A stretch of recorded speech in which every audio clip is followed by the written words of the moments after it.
So this is in continuation with measures of central tendency. We have already seen the basics of this in the previous video. So in this video we are going to focus on arithmetic mean. As I told you already, there are mainly three measures: mean, median and mode, right? So in this video we are going to see in very much detail about the mean part. Okay, the data can be represented in various forms, right? So one can be the individual observation. When there are very small number of observations, those are usually represented in this form, individual observation, right? But as the data size increases, this is not feasible way to represent the data, correct? And then the data will be represented either in ungrouped frequency distribution or grouped frequency distribution. It depends on the use of convenience. Okay, let's find out the mean in all of these three cases. Okay, so now this is the simplest one, right? When the individual observations are given to you, say for example there is a private coaching classes in which there are just 6 students,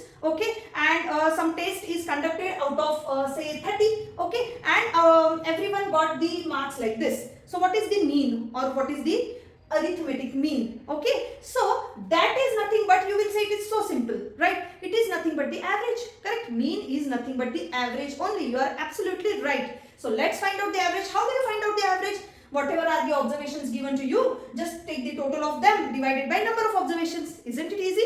Yes. So how many observations are there, or how many numbers are given to you? 1, 2, 3, 4, 5, 6 numbers are given to you, correct? So what you will do? You will add all of these 6 numbers and you will divide this total by what? Total number of observations. How many are those? 6, correct? So what do you get if you take the total of this? 105, okay, divided by 6. So how much is it? So this is 17.5. Yes. So 17.5 is the AM, or arithmetic mean, for this question. Okay. How is it represented now? So mean is always represented by this bar. So X bar is nothing but the arithmetic mean. Okay. Now let's come to the formula part of this, right? Usually you would see the method like, okay, first they'll explain you first they'll give you the formula and then they'll give you this explanation. But you would say, "Arey ma'am, you are going opposite way, ulta way," right? Because it is easy to understand this way. Okay. So what do you get the formula as? Suppose X dash, correct? You are trying to find out what? Arithmetic mean here. So arithmetic mean is nothing but what? The total of individual observations. What are those observations? Say x1 plus x2 plus x3 up to what? Xn, right? In this case, n is what? 6, correct? So whatever number of observations divided by capital N. Capital N means number of observations. Does this mean the summation of x divided by n?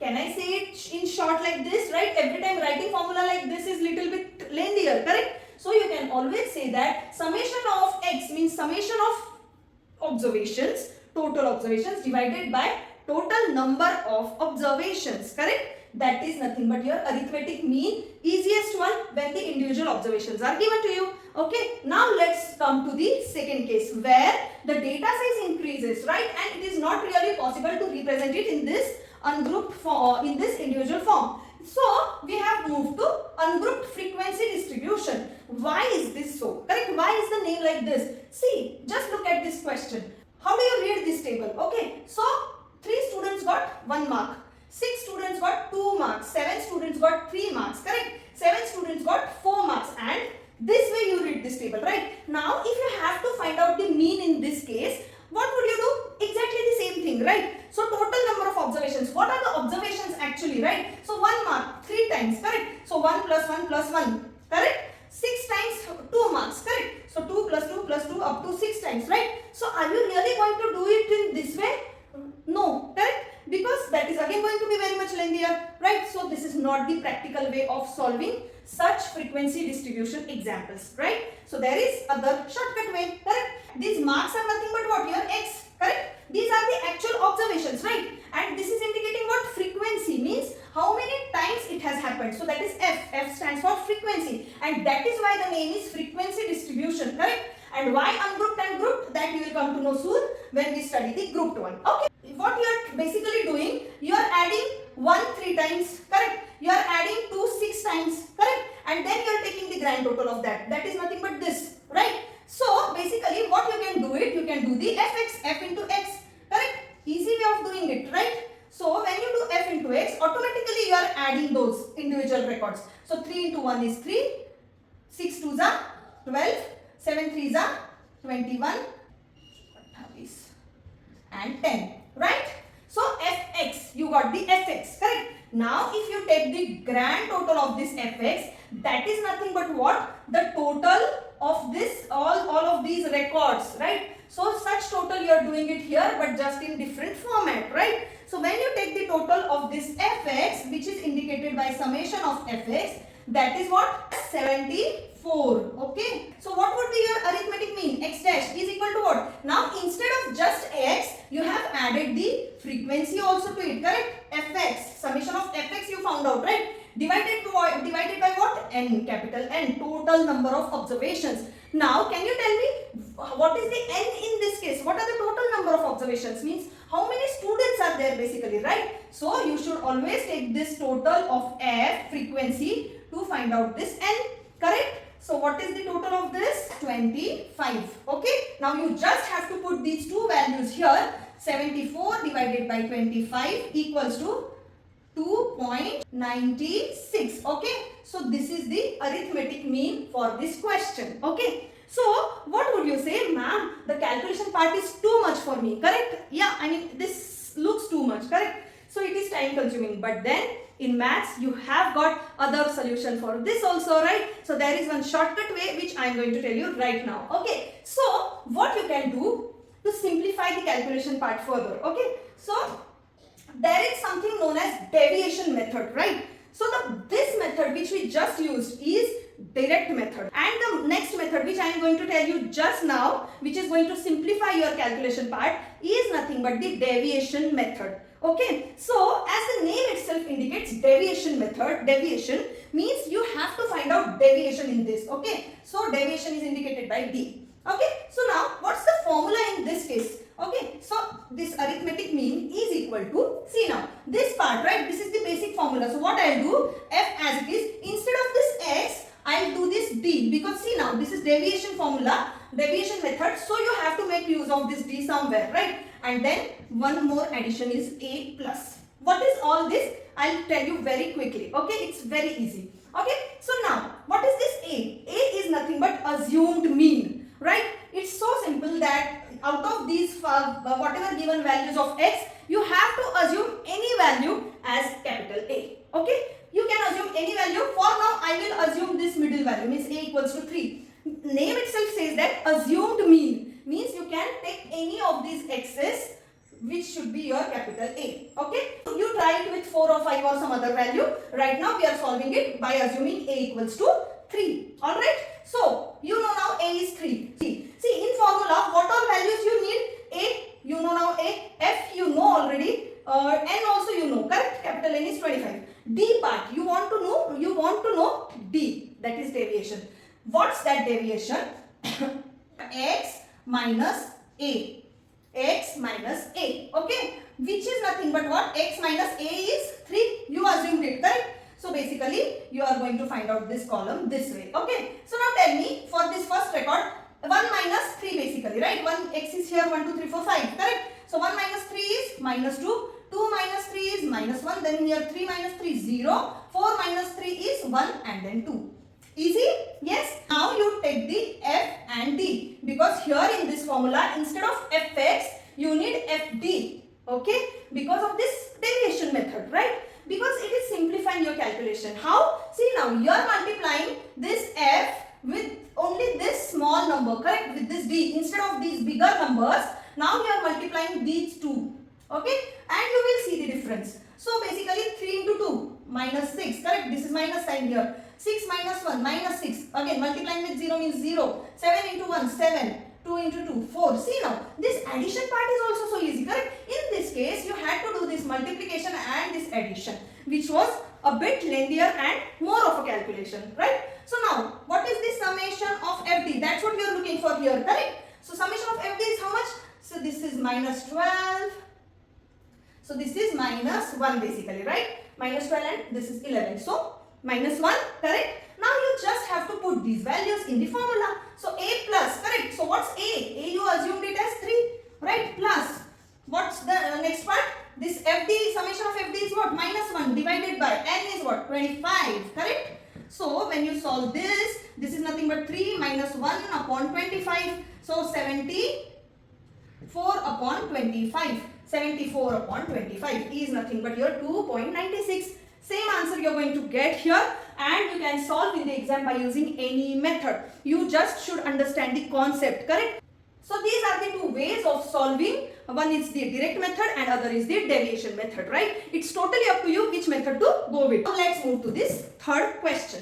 See now, ungrouped frequency distribution and grouped frequency distribution. Can you see the difference in these two? Yes, you can see the difference, right? Here you get the classes. So that is why it is known as grouped, because you get the groups, and these groups are nothing but the classes. Okay. Now this is what number of workers basically given to you and number of companies. Okay. So 0 to 10 workers are working in 15 companies. So this is some kind of survey for, say for example, Pune district, you can say, okay, or some region or some area, right? And then they have done this survey saying that 40 to 50 workers or employees exist in how many companies? In 13 companies, correct? So can you say that this number of companies is nothing but your F? Yes, wherever you see the number of something is given to you, that is your F, frequency, correct? And now you will say what is X? Because ultimately you have to find out F into X, correct? To find out the mean. It's that simple. F into X divided by capital N. It's that simple, right? So what is X? Here you at least knew the X immediately. If not deviation method, you could have directly done F into X divided by this 25, right?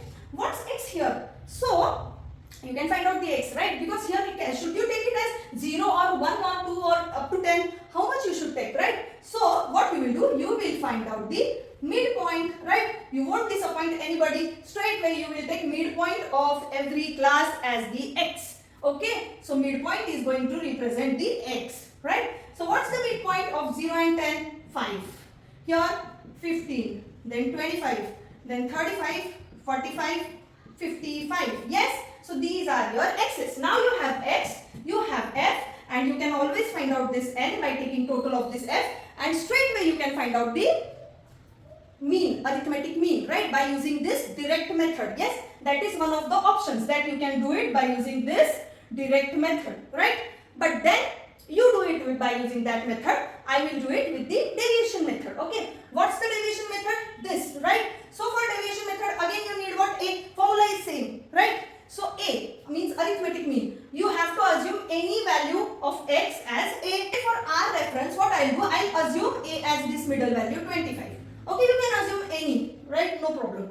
So after this, you have to find out what? D, right? So D you will find out. So D is nothing but what? X minus A. So X minus this A is 25, right? So basically X minus 25. D is equal to X minus A. A is what? 25. So do it. 5 minus 25 minus 20. 15 minus 25 minus 10. 25, 25, 0. 35 minus 25, 10. 45 minus 25, 20, and then 30. Correct? Take F into D. This is F, this is D. Take the multiplication of these two columns and then put all the values in this formula. You can do it by using deviation method here, right? But now, what I see, this calculation is still a big task for me. I am lazy, okay? And I don't really want to do this big calculation part. Yeah? So again, I have the third method for you, okay? That method is known as step deviation method, okay? Which is further going to simplify your calculation part. Okay? Let's see what is that, okay? So now, you are not going to do by using this method also, okay? Because it is increasing my calculation. What I do, I have to find out now D dash, which is still further simplified version of this D, basically, okay? And then I will do F into D dash, okay? So now what can be this D dash and how we can reach to that formula, okay? See, I'll write down the formula here now, F into D dash, okay? I need this part for the further calculations, okay? So, arithmetic mean equals to, this part is same, A plus, you can take this part also same F, but just instead of D, now you are going to use D dash, right? Because this is nothing but the reduced version of D, okay? Divided by this N, okay, no problem, into something known as H, okay? So now this H is going to play something important role, okay? What's that H, right? So this H is nothing but something that needs to be divided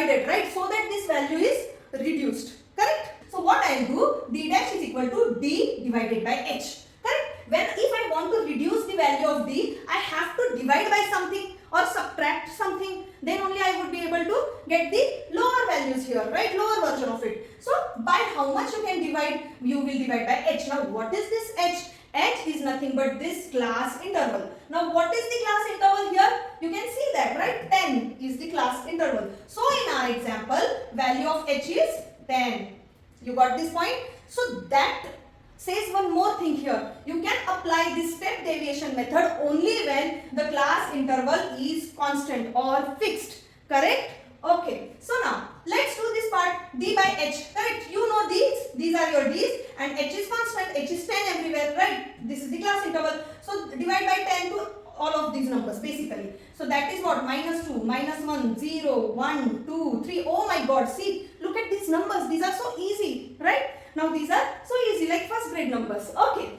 So basically you have to do what? Summation of f d dash now. Okay. So we will do sum f d dash. Okay. Let's find out the f d dash column here. Okay. F is this and d dash is this, right? So 15 into minus 2 is what? Minus 13. Then 17 into minus 1, minus 17. Something with 0 is 0. 25 into 1 is 25. Then 13 into 2 is 26. And 8 into 3 is 24. Right? So it's easy, right? And then taking sum is not a big task. Correct? So take the sum of this so that you get the FD dash. Right? 28 here. So see now. If you look at the formula, you know A is 25. You have this summation of FD dash here. You know H, which is 10. And N. N means what? Total number of observations. Means what? Total of this frequency. How much is the total of this F? 100. Okay? So this total is 100, right? Now simply we have to put all of these values in this formula. A is 25 plus summation of this is what? 28 divided by n is 100 into h is 10. Yes? Do this, simplify this and after the calculation you get the arithmetic mean as 27.8. Okay? Please do cross check because sometimes I make mistakes. I am a human being, not robo or not any AI, right? So maybe my answer is wrong. You have to cross check it, right? Sometimes I bluff with students, as you know. So I might have written it purposely wrong also. So check the answer if it is correct or no. Homework for you is solve the same example by using direct method. Okay? Direct method means this method. In this case, as frequency is given, so this is the formula for direct method. Correct? So you have to solve this by using direct method and deviation method means this formula, right? And I have shown you by using this step deviation method, right? So, if you understand this, step deviation method can be used only when the class intervals are given to you, right? Means only for grouped frequency distribution because you need h and h needs to be what? The class interval and that too if it is equal for all the observations then only you can go with this step deviation method. Okay, so I hope the concept of mean is clear to you, right? We are going to, after this we are going to see one video for median, then one for mode and then we are going to have one practice session in which we are going to cover the mixed examples and variety of examples. Okay, so this video is just to clarify your concepts of the arithmetic mean. Okay, I hope this video helped you. Please keep studying, keep practicing and like, share and subscribe to my channel if you like my video. See you in the next video. Bye-bye.